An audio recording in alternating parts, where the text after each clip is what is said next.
할렐루야. 반갑습니다. 앞에는 부활절날 참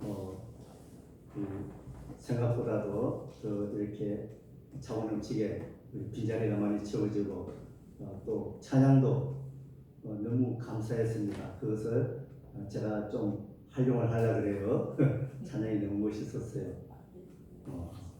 그리고 우리는 뭐든지 개척입니다.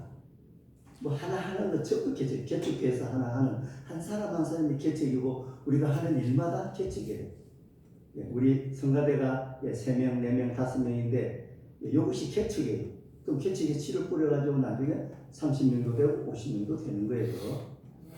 너무 감사합니다. 한 사람 한 사람 다 역할을 잘해주심으로 너무 빛났습니다. 감사합니다. 오늘은 사도행전 읽었던 본문 말씀으로 믿음의 동력자라는 제목으로 그의 말씀을 증거하도록 하겠습니다. 믿음의 동력자. 믿음의 동력자는 아무나 믿음의 동력자가 되는 것이 아니에요. 그렇지 않습니까? 그리스도 안에서 칭찬받는 자. 이 바울은 유대교에서 그리스도교로 바뀌었습니다. 그러니 유대인들이 하는 그 예배, 안식일, 그 안에 율법 꿰차고 있는 사람이었죠. 그래서 안식일마다 각 지역마다 회당이 있는 것을 다 알아요. 그래서 바울은 안식일마다 바울이 회당에서 강론하고 그는 율법 박사였어요. 초엘리트예요. 다소 사람.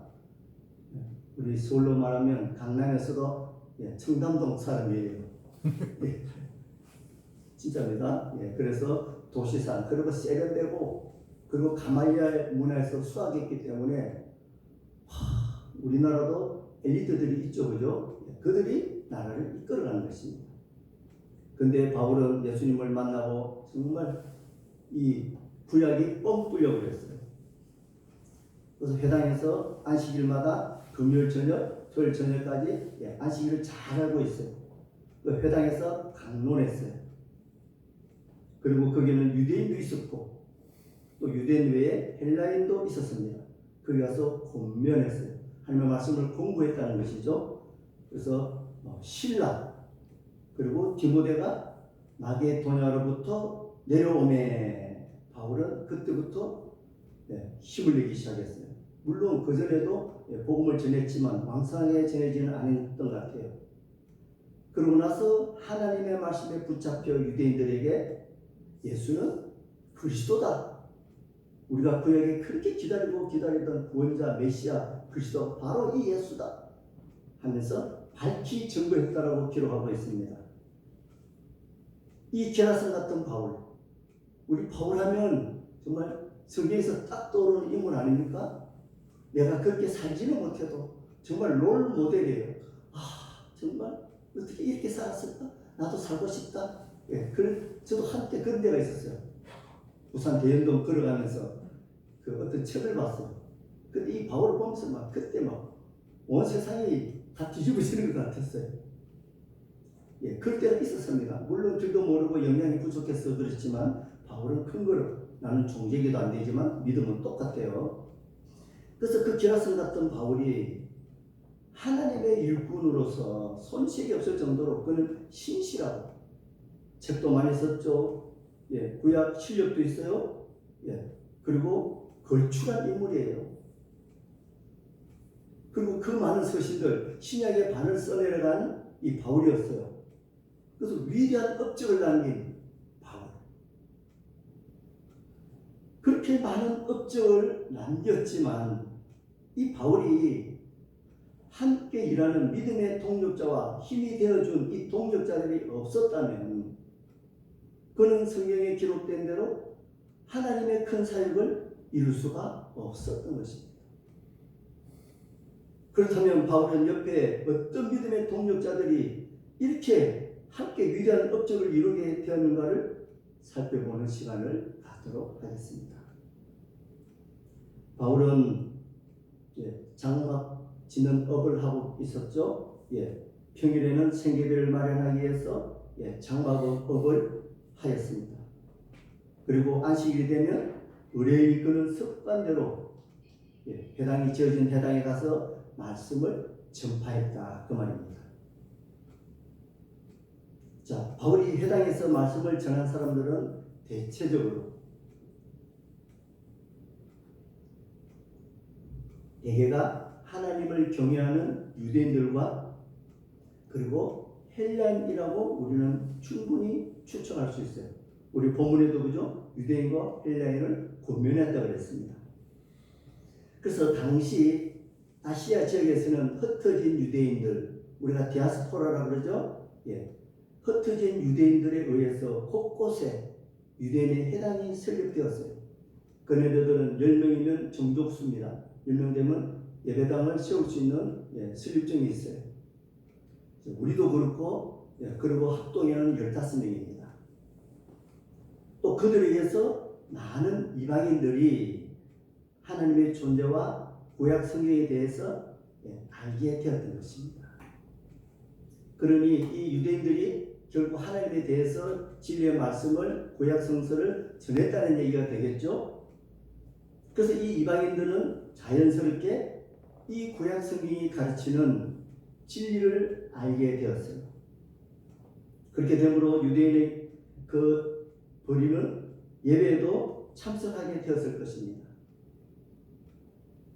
그런데 이 많은 이방인들이 회당의 예배에 참석은 했지만 유대 공동체의 완전한 구성원이 되거나 완전한 개종자가 되기는 너무 힘들었을 거예요. 왜냐하면 이 유대인들은 이 배타적인 선민사상, 우월감, 우리는 선민이야, 율법을 받은 율법 백성, 그리고 이 할례, 목숨과도 안 바꾸는 이 할례 민족이었어요. 그래서 할례를 받지 않으면 개무시하는 거예요. 자, 그래서 이 유대인의 완전 개종하거나 참 그 안에 깊숙이 들어가서 교제하기는 이 이방인들이 너무 힘들었어요. 그래서 이방 민족을 무시한 태도 때문에 그랬던 것입니다. 할례를 받지 않았기 때문에 대부분 유대인들로부터 부정하다. 할례도 안 받은 민족. 너희들은 할례 받지 않는 민족들은 밥도 먹지만 만약 같이 밥 먹었다? 위법이에요. 율법을 어긴 거예요. 그래서 부정한 자로 여겨서 배척을 당했던 것입니다. 그래서 가까이 하기가 너무 힘들었던 거예요. 사도 바울은 이러한 환경, 이러한 상황 속에서 이방인들과 유대인들에게 그 모여있는 회당에서 하나님의 말씀을 전파했다 그 말입니다. 그런데 우리 오늘 말씀에서 이때까지 바울의 고린도 사역은 그렇게 적극적이지는 않았던 것 같아요. 그런데 믿음의 동력자 누가 왔어요? 실라와 디모데가 자신의 사역에 참여했던 것이죠. 그 전까지는 복음 사역에 하기는 하지만 그렇게 힘있게 할 수 없도록 많은 제약이 있었던 것입니다. 그런데 드디어 기다리던 함께 동역할 수 있는 실라와 디모데가 내려오매 그랬습니다.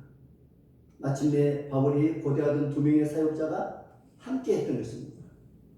그래서 오늘 본문에 실라와 디모데가 마게도냐로부터 내려오매 바울이 하나님의 말씀에 붙잡혀 유대인들에게 예수는 그리스도라고 밝히 전도했다라고 기록하고 있습니다.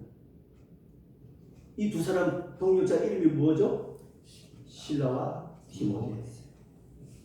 디모데는 이 바울이 너무 아끼고 사랑하는 내 아들 같은 아들 되어버려 줬어요. 믿음 안에서 참 아들 된 내 아들 디모데야. 그 나이가 좀 어렸나 봐요. 그래서 네 연수함을 없이 이기지 말게 하라. 본이 되라. 그러면서 너무 이뻐하는 이 디모데. 디모데는 데살로니가 교회에 귀한 소식을 갖고 왔어요. 그 교회들이 이제는 혼란 가운데서도 좌절하지 않고 오히려 기쁨으로 신앙생활에 열중하고 있다는 굿뉴스, 좋은 뉴스를 전해주었습니다. 그리고 또 한편으로는 이 그리스도의 재림, 어떻게 되는데? 그래서 그 관련해서 혼란스러운 그런 소식도 듣게 되었던 것입니다. 이러한 연유로 데살로니가 교회 소식을 듣고 나서 바울은 바로 답장을 썼던 것이 데살로니가 전서 후서였던 것입니다. 그리고 이 신라 통역자는 빌립보 교회 소식과 그들이 보낸 연보를 가지고 왔었어요. 빌립보 교회에 보내준 이 헌금은 이때 바울에게 너무나 유용하고 시기적절하고 너무나 타이밍이 잘 맞았던 거예요. 그래서 빌립보 교회 헌금으로 바울은 더 이상 재정 때문에 신경 안 써도 되고 오로지 하나님의 말씀을 전파하는데 몰두할 수 있었던 것입니다.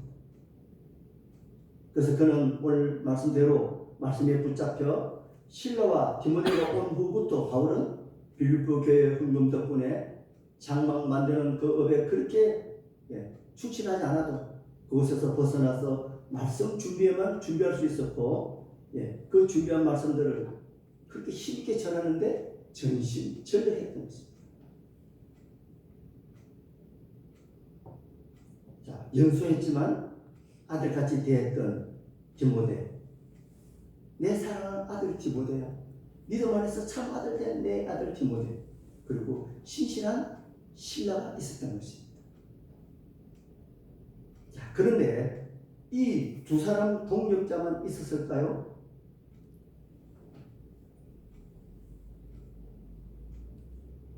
우리 로마서 16장 1절, 2절 우리 같이 읽겠습니다. 시작. 내가 갱그리아 교회에 있는 우리 자매 베베를 너에게 추천하노니 너희는 주 안에서 성도들의 합당한 예절로 그를 영접하고 무엇이든지 그에게 소용되는 바를 도와줄지니 이는 그가 여러 사람과 나의 보호자가 되었습니다. 아멘. 내가 갱그리아 교회에 있는 자매 베베가 아닌 우리 자매 베베를, 우리 아빠, 우리 아들, 우리 아내, 우리 남편, 우리 어머니, 우리를 붙였어요. 그냥 자매가 아니에요. 그리고 자기 자매가 아니잖아요. 근데 우리 자매 베베를 너에게 추천한다. 너희는 주 안에서 그 성도들의 합당한 예절로 그를 영접하라. 대접해 주라는 것입니다.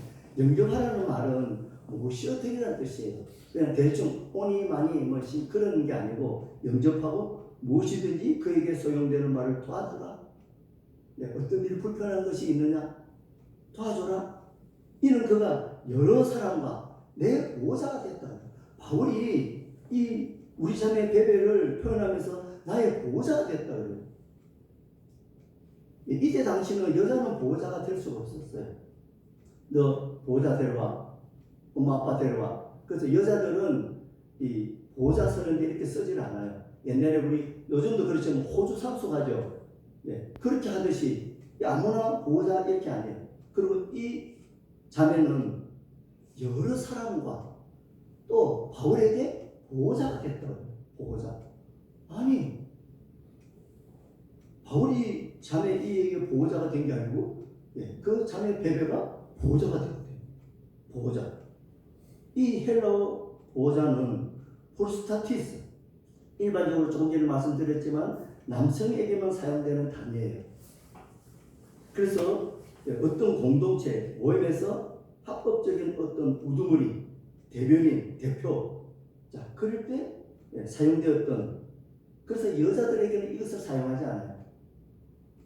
그래서 이 보호자를 사용했다는 것은 어렵거나 위급할 때, 그리고 긴급히 도와주는 구원자, 헬퍼라고 하죠. 헬퍼, 도와주는 조력자라는 의미가 있는 것입니다.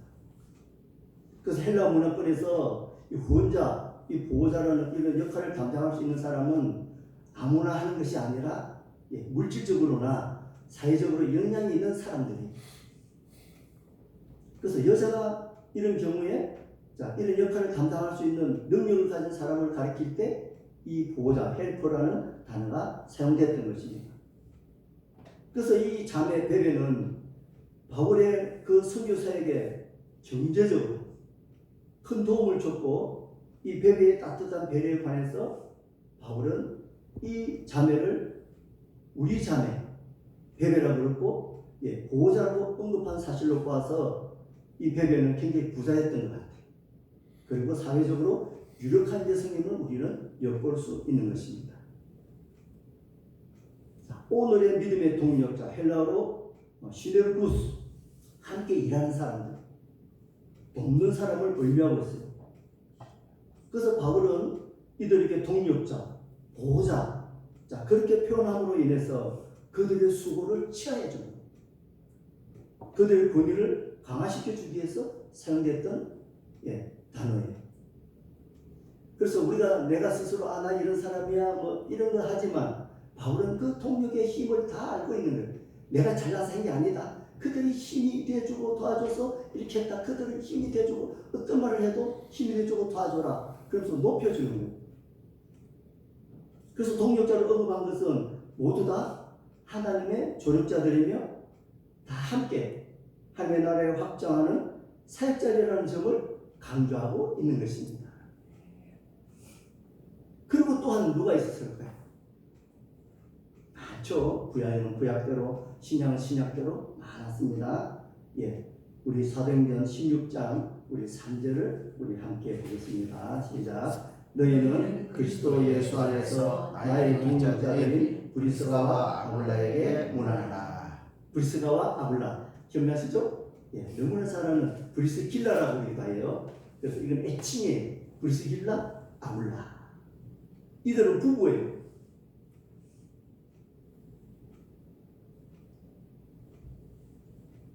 그래서 바울이 고린도 교회에서 전도할 때 만났던 하나님께서 만나게 해주셨겠죠. 도움의 동력자 만났던 사람인데 이들은 원래 로마에 살았어요.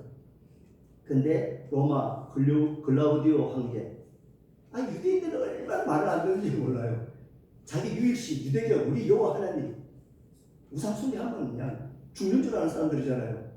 그런데 항상 말썽이야. 근데 황제는 왕중의 왕을 황제라 그래요. 우리나라도 왕이 많죠. 진시 황제라 그래요. 그래서 많은 이 중국은 큰 나라 아닙니까? 성주들을 다 왕이라 그래요. 헤롯 왕, 빌라도 왕. 이것은 황제는 아니에요. 그냥 왕이에요. 한 지역의 성주라고 보면 돼요. 왕 중의 왕. 그래서 글라우디오 황제 유대인들 다 쫓아내버려. 말도 안 듣고 말이야. 전부 다 자기 신만 믿고 유대인 내가 지문 신인데 나를 숭배 안 하고 다 쫓아내버려. 그 골치가 아파 막 얼마나 고집이 세고 머리가 좋은지 몰라요.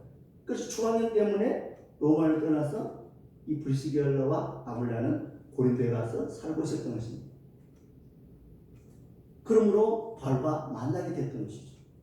그리고 업도 같아요. 장막 짓는 업. 같은 업을 하고 있었으므로 자연스럽게 함께 일하고 평상시에는 장막업을 하고 함께 복음의 동역자가 됐다는 것입니다. 여기서 통상적으로 브리스길라, 브리스가 또 나오죠, 그죠? 브리스길라, 그래 애칭이라고 생각하면 됩니다. 여러분들 애칭이 있습니까? 뭐 별명 뭐 이런 거 비슷하게. 그래서 이 부부를 호칭할 때 남자를 앞세웁니까? 여자를 앞세웁니까? 남자를 앞세우는 얘기는 브리스길라 여자를 앞세웠어요. 이 브리스길라를 먼저 언급한 것은 바울의 사역에 있어서 훨씬 더 큰 중요한 역할을 했던 인물이었어요. 그리고 항상 보면 교회도 보면 누가 이래요? 권사들이 다 해요. 중추적인. 그래서 항존직이라고 해요. 그런데 이 부목사들이 많은 큰 교회 많죠. 그런 사역직이에요. 언제든지 사역의 길이 열리면 떠나야 하는. 그렇죠. 한국에서 중국에 선교가 열려서 그럼 가야 되는 거예요. 그래서 교회와 함께하는 자들은 이 항존직, 권사, 집사, 아주집사, 장로들을 말하고 있는 거예요. 그래서 이 브리스길라가 얼마나 이 바울에게 중요한 인물이었으며 하나님의 나라의 진리, 말씀들을 더 잘 이해하고 믿음의 도리를 가르치는데 자기 남편 아굴라보다 더 성숙했기 때문일 거예요. 그리고 이 브리스길라 아굴라는 이 아볼로 알죠? 성경 박사예요, 저분도. 그런데 이 성경설에 예수를 모르는 거예요. 그래서 불러다가 자세히 가르쳐줬죠. 그래서 이 아볼로가 굉장히 격사한 사람 같아요. 나도 안 들어. 난 바울 목사님한테 들을 거야. 그래서 브리스길라와 아굴라가 복음을 씌워주고, 그리고 이 유대인들한테 이제 옛날 이 성경 박사니까 그들을 이겼다 그래요. 그 정도로 나중에 실력이 있어가지고 이 아볼로는 정말 큰 유익이 된 그런 인물이에요. 그 역할을 브리시길라와 아굴라가 했던 것입니다. 자, 아무튼 이 브리시길라와 아굴라는 바울의 선교 여행에 같이 동행했는데 에베소까지 동행했어요. 그래서 오랫동안 함께 체류하면서 바울의 목회 사역에 빠질 수 없는 믿음의 동력자가 되었던 것이죠.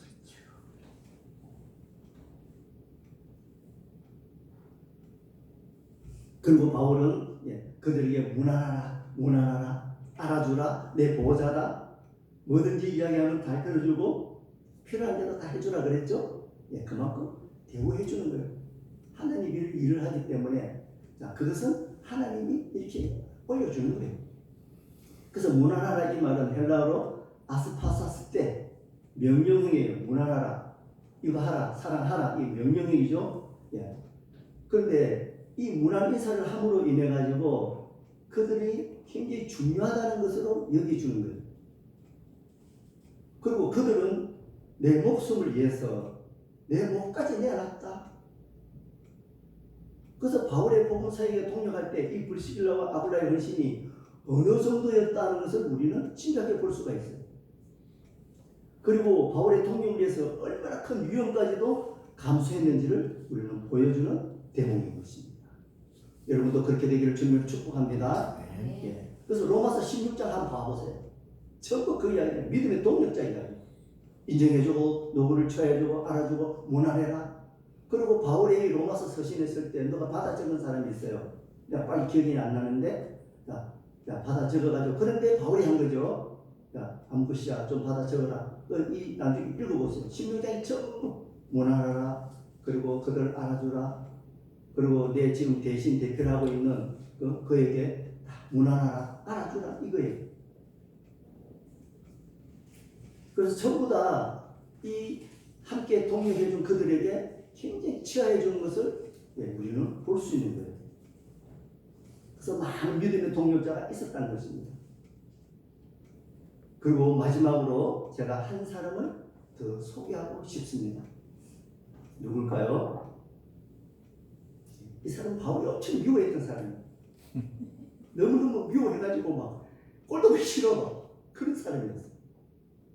바나바 형님하고 아주 집사 바나바하고 의견 충돌을 가지고 막 심히 다투. 우리가 토닥일 수 있죠. 근데 심히 다투었다고. 막 치고받고 할 정도는 아니지만 심히 다투게 되었던 그 원인이 되었던 마가 요한이었어요. 이 마가 요한 때문에 결국 서로 갈라져서 한 팀인데 두 팀이 되게 했던 바로 마가 요한. 물론 이것도 내가 하나님의 손길이라고 생각해요.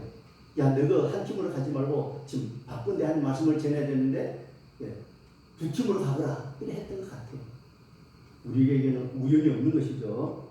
자, 우리 사도행전 13장 우리 13절 같이 읽겠습니다. 시작. 바울과 및 동행하는 사람들이 바보에서 배 타고 감릴리아에 있는 버가에 이르니 요한은 그들에게서 떠나 예루살렘으로 돌아가고.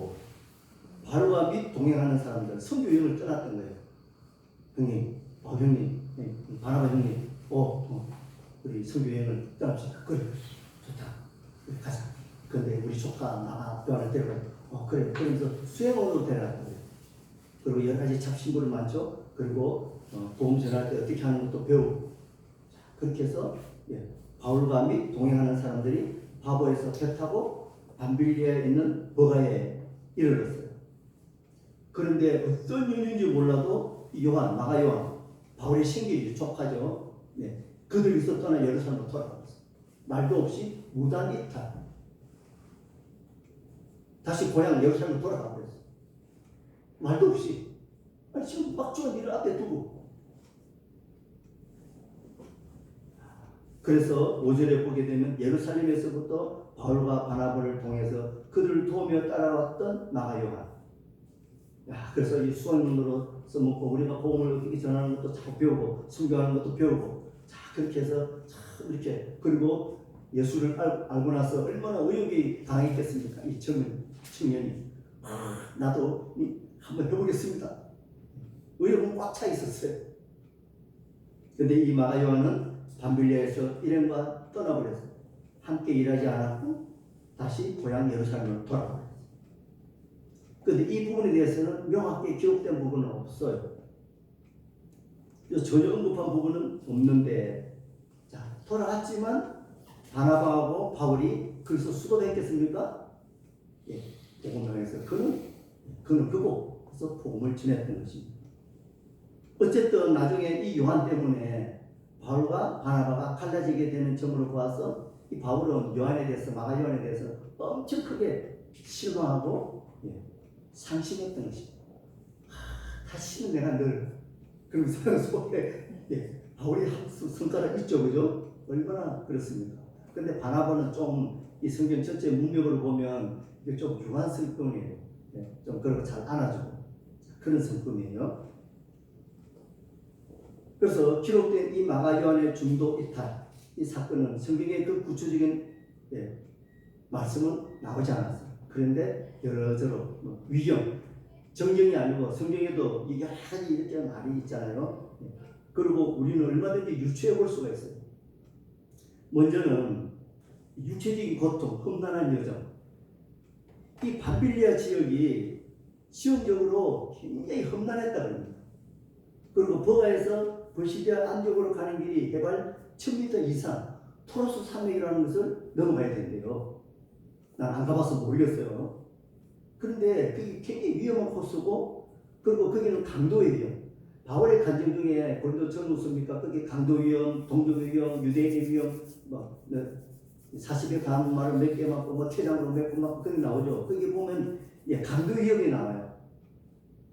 근데 이 산악 지역에는 이 산적 같은 강도들이 들끓기로 다 유명했대. 그런 지역이고, 그 다음에 거기는 이 지중해잖아요. 풍토병이 그래 많았대. 말라리아.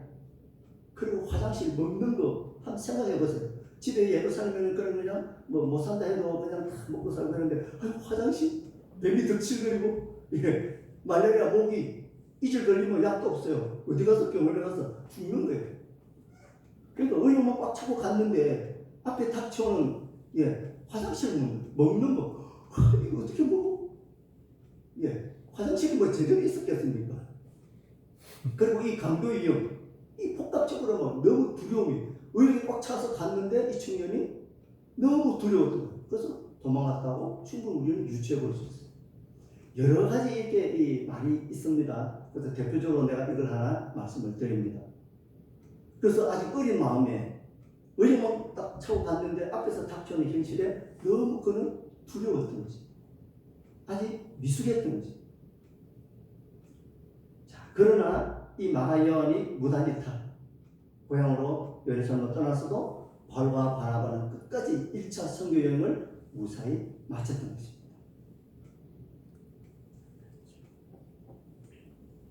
그러고 나서 바나바 형님, 왜 우리 복음을 전해놓은데 다시 가서 어떻게 그들 복음을 잘 이해하고 있는지 우리 신방식으로 다시 한번 가가지고 우리 한번 알아보고 가가지고 그 형편이 어떤 거 우리 다시 한번 알아봅시다.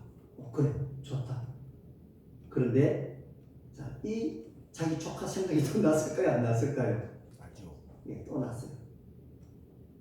그럼 우리 사도행전 15장 36절을 같이 읽겠습니다. 며칠 후에 바울이 바나바더러 말하되 우리가 주의 말씀을 전한 각 성으로 다시 가서 형제들이 어떠한가 방문하자 하고, 그리고 복음을 전하는데 형님 가가지고 어떻는지, 그 다음에 복음을 잘 이해하고 있는지, 또 어떻게 생활하고 있는지 우리 다시 한번 봅시다. 그럴 때 이 바나바는 또 생긴 마가 요한이 생각이 났겠죠? 그래, 우리 그 마가 요한을 다시 한번 데려가보자. 형님이 무슨 소리 합니까? 그때 그 뻔히 그때 알면서 말도 안 하고 말이에요. 그대로 예루살렘 가버리고 말이에요. 아니, 이 장난하는 거 아니잖아요. 그래도 우리 다 서로 잘못할 수 있는데, 그래도 한 번 더 용서해가지고 다시 한번 키워보자. 형님, 그건 아닙니다. 난 그건 아니라고 봐요. 한번 또 그렇게 하는 게 또 안 할 것 같아요. 그럼 이건 하나님의 선교 사업입니다. 그래서 그런 일이 있을 때 또 우리가 어떻게 감동하려고 그래요? 아니, 꼭 자네는 처음부터 다 잘했나? 당신 자네도 처음부터 다 잘못했지만 하나님께서 이렇게 받아주고 이렇게 해가지고 이렇게 이만큼 세워졌지 않나? 형님 그만하고 이거 하면 다른 거죠. 그래서 이 언성이 점점 높아졌어요. 토닥거리고. 아니 그 문제하고 다르죠. 아니 혹시 형님 이 생길이라고 너무 육신적으로 생각한 거 아니에요? 아니 왜 자네 그렇게 안 봤는데 너 그렇게 말을 할 수가 있어? 나 정말 그렇게 안 봤는데. 아니 나는 절대로 못해요. 안 해? 그래가지고 말이 어떡해? 안 하면 쳐버려. 그래가지고 완전히 심하게 다퉜다. 그 말. 내가 조금 이 이해를 돕기 위해서 좀 이렇게 했는데 심히 다퉜다.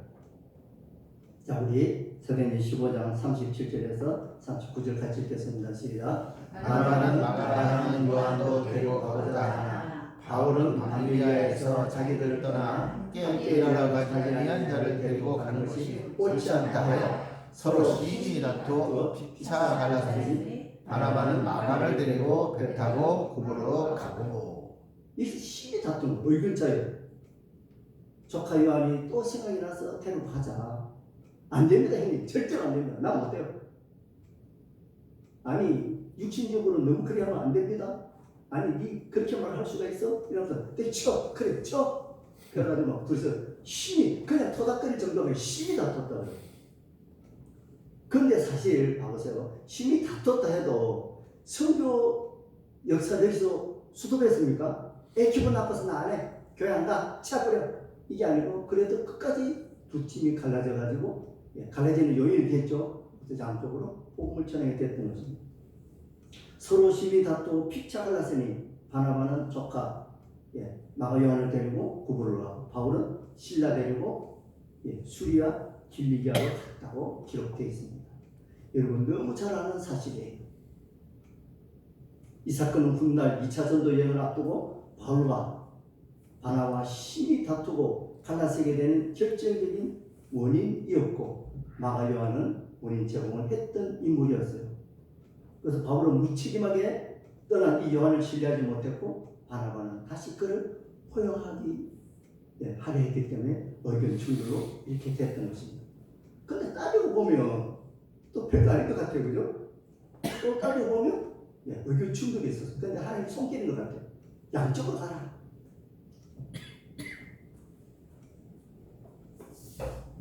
자, 그런데 반전의 결과가 나타났어요. 마가 요한은 이 일로 뒤로 물러가 침륜에 빠지지 않고 이후 영적으로 크게 성장했어요.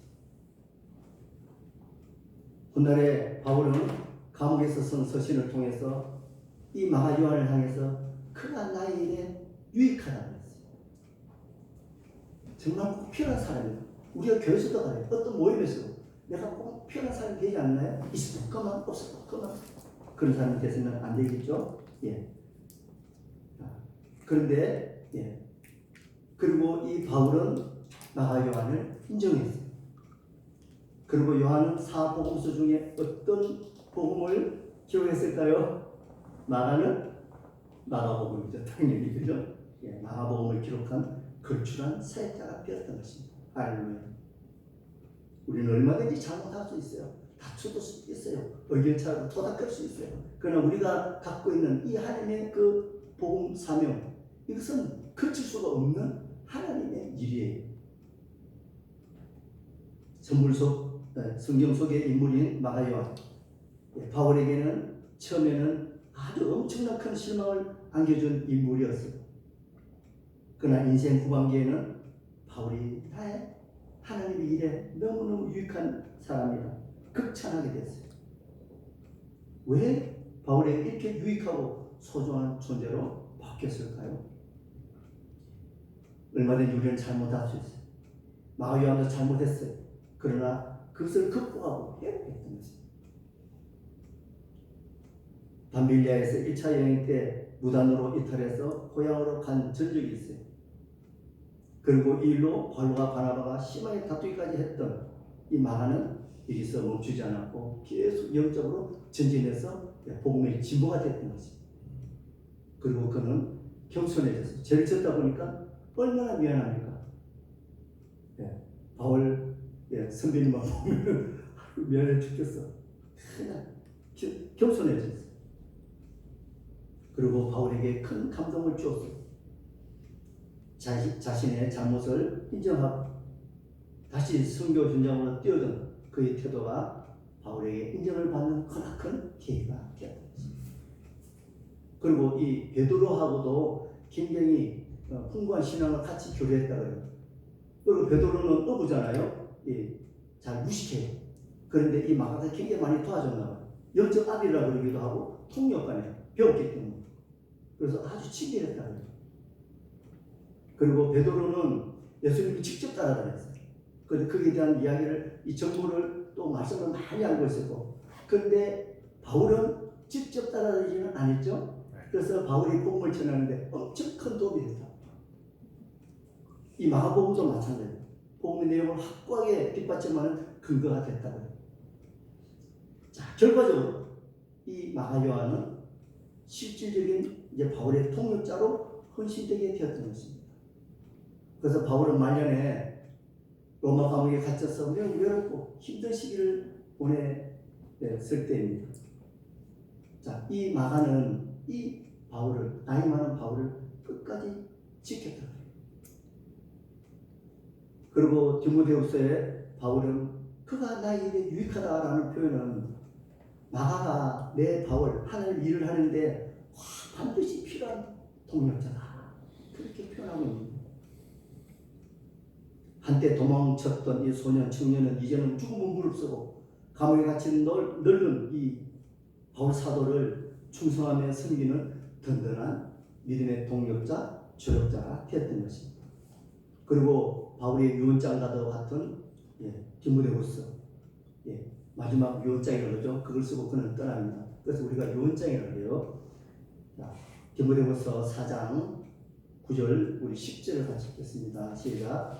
너는 어서 속히 내게로 오라. 데마는 이 세상을 사랑하여 나를 버리고 데살로니가로 갔고, 그리스게는 갈라디아로, 디도는 달마디아로 갔고.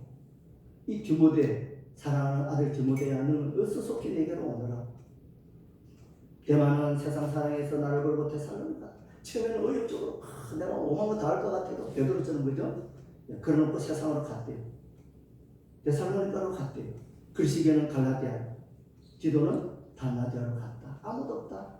내 옆에는 누가밖에 없다. 이제 처음에는 의욕적으로 와 내가 다 할 것 같지 뭐 그래서 빡빡 치고 했는데 세상 사랑에 다 가버렸다. 이제 내 옆에 아무도 없다 그 말이에요.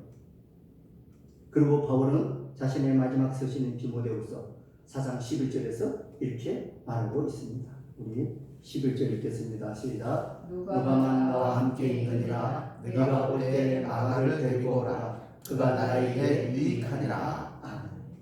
이제 다 떠나고 그렇게 따라다니던 전부 다 이렇게 옆에 따르던 그리스게 갈라디아로 갔고, 디도는 달마디아로, 데마는 데살로니가로 다 떠났다. 이제 누가만 옆에 있다. 네가 올 때에 마가요한을 좀 데리고 오너라. 그가 나에게 유익하다. 자기 뭐 장막 짓는 업을 뭐 더 크게 벌리는 일입니까? 하나님의 사업에 정말 필요한 인물이다. 내 동력자다. 그렇게 그는 극찬했던 것입니다.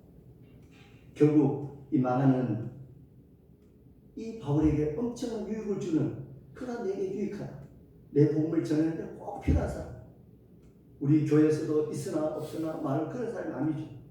무슨 일에도 내가 주도적이 되어서 누가 알아주든 안 알아주든, 근데 바울은 그 동력자를 다 알아주는 거예요. 알아주라, 못 알아라, 그를 높여주는 것입니다. 이 마가가 바울에게 유익했던 이유는 그가 가진 복음의 지식뿐만 아니라 실패를 딛고 일어섰던 것입니다. 우리도 얼마든지 하나님 앞에 잘못할 수가 있어요. 내가 그때 내가 너무 실수했어. 그러나 그것이 끝이 아니에요. 분명히 여기 있는 것은 하나님께서 분명히 나에게 할 일이 있다는 것을 알게 해주고 있어요. 그래서 실패를 딛고 일어선 그 변화된 인격, 끝까지 바울 곁을 지켜준 그 신실함 때문이라고 우리는 볼 수 있는 것입니다. 우리는 오늘 믿음의 동력자를 보면서 많은 기라성 같던 그 동력자들 때문에 이 바울이 빛났던 것입니다. 바울이 지 잘나서가 아니고 보호자를 그랬죠. 그가 나에게 유익하다. 그 많은 동력자들 때문에, 그리고 하나님 앞에 따라가다가 살아가다 얼마든지 우리는 잘못할 수 있지만 그것에 뒤로 물러가지 말고 하나님께서 벌떡 일어서서 믿음으로 살아가는 저와 여러분이 되기를